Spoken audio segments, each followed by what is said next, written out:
took that. I was good at absorbing. I'm good at absorbing information. Have you ever taken in a young comic who had the talent but not the connections? And what did you say to them, like to get them on the road to where they could pretty much circumvent a lot of the problems that one might have if they didn't have that type of proper guidance? I probably told them all the same thing. When I met Cedric, I said, "Hey man, you gotta be on stage 7 days a week, no matter what. It's like a bike. You know, you gotta learn how to ride that thing. You don't really respect the bike until you fall, and then you start. Oh, these are the brakes. You know what I'm saying? So, pretty much everybody. What's her name that's hot right now? To the movie with Kevin Hart. I'm gonna forget her name. Her? Yeah. Who, Tiffany? Tiffany. Yeah. Same thing. Yeah. 7 nights a week, you need to be on that stage. I don't care what you got to do. It'll make you adjust your life with it. You know, you got to be to work or whatever. Make sure you're at that stage every single night.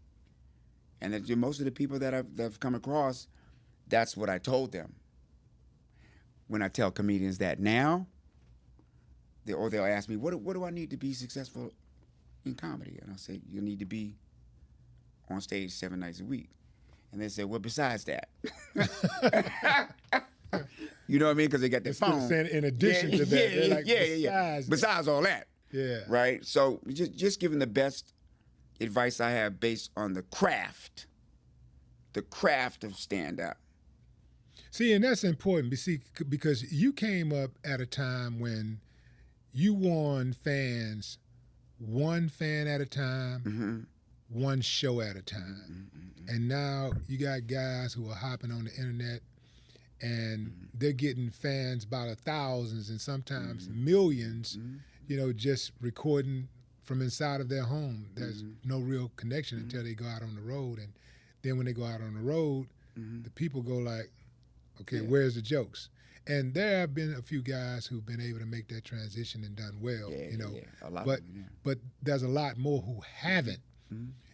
Do you ever feel any resentment to these guys when these guys take the spot that you know that you should be in? Like, in other words, they're on a big stage that you know if they didn't have those internet numbers, they wouldn't be on that stage because the jokes are not there.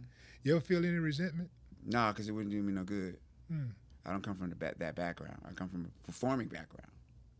So when, the phone don't, social media don't work on stage. You can't say I got big numbers and thusly this is gonna be a great show. You know, that's like having a pizza shop and not knowing how to knead the dough. You know what I mean? You got to go out there and physically do it. You know, but I respect it for what it is, because when new things come in, there's a certain acceptance that you have to have about it. That's right. To have some kind of balance on things. You can best believe when the people who had horses saw a car, they was like, look at that stupid thing. It probably can't even go up a hill. And now cars are named after horsepower. So when something comes along, I don't doubt it. It's just like when in the 50s, white kids wasn't allowed to listen to music. You know what I mean? Don't listen to that music. Right? And if they had listened to the parents, then, we wouldn't have who we got. James Brown, Sly and the Family Stone, Earth, Wind and Fire, all of them. Thank God to Sam Cooke and Nat King Cole. But you also wouldn't have the Beatles and Bon Jovi. And nah, man. No. So it's really the acceptance of it that'll bring you to the point where you can experience some kind of growth. Some kind of growth. When I talk about the technique of comedy, your ability to entertain one audience in multiple ways. To talk to them, impressions, jokes, just give them everything that they desire in seeing or reacting to humor. When was the show that you had that made you say, man, I got this shit. I f up anybody. I can get on stage and get anybody and kill it. Like, I'm ready. I've arrived. What show was that?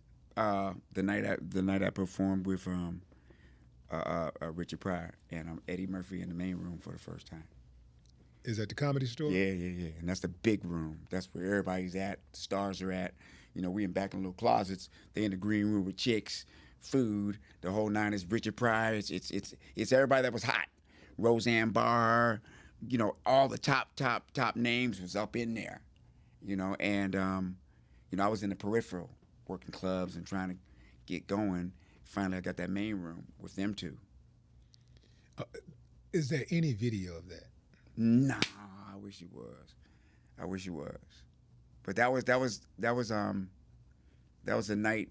That was like when you remember when Michael hit like 60 on Boston, Jordan, and still didn't get in the playoffs.